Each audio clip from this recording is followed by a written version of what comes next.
Yun, ganda ng pagkakaluto.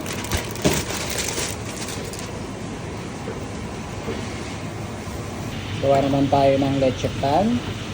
Ayan, sulutuin muna natin yung asukal. So 1.5 cup to para sa isang tray na pang buffet. Tapos 16 na itlog, 10 eggs, 6 yolk. Then dalawang lata na condensed milk, then vanilla essence. Ayan.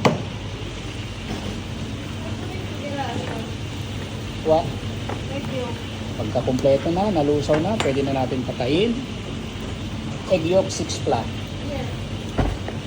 Ayan, huwag natin masyadong sunugin kasi pangit ang lasa. Nasunog yung asukal.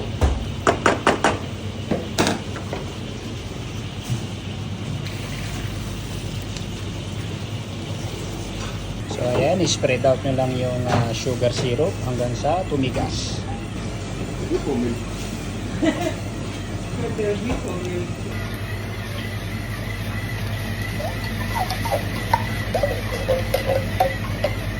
Fresh milk.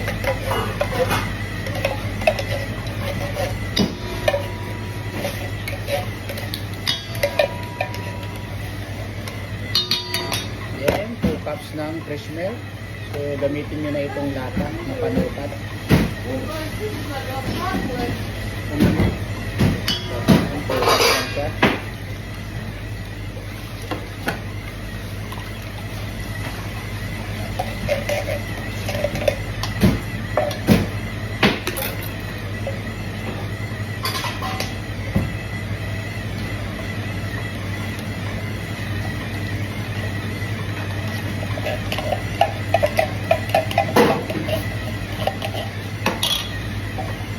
Then 1 cup ng vanilla essence, 1 cup yung kapit niya.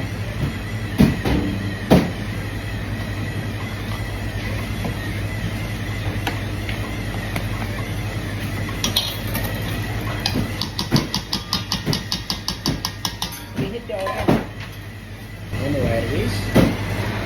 Niluluto ko lang yung leche plan sa aking Unox oven. Ito ay para sa buffet.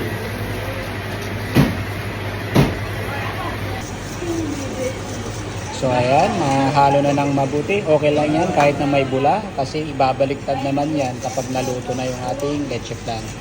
Before you pour the eggplant mixture, yeah, you need to touch it the sugar.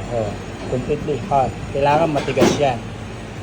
So, gamit kayo ng strainer para yung mga shell dyan or nagutong egg white hindi maisama. Yun.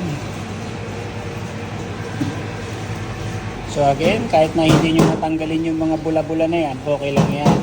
Kasi kapag naluto yung leche plan, ibabaliktad naman yan. Then, gamit ko Unox, dito ko niluluto. So, preheat natin siya ng 125, 60 minutes. Open na.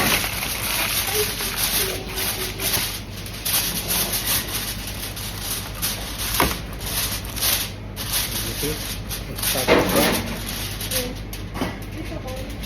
kailangan mayroon kayong tubig sa ilalim. Yan. Yun, ganda ng pagkakaluto.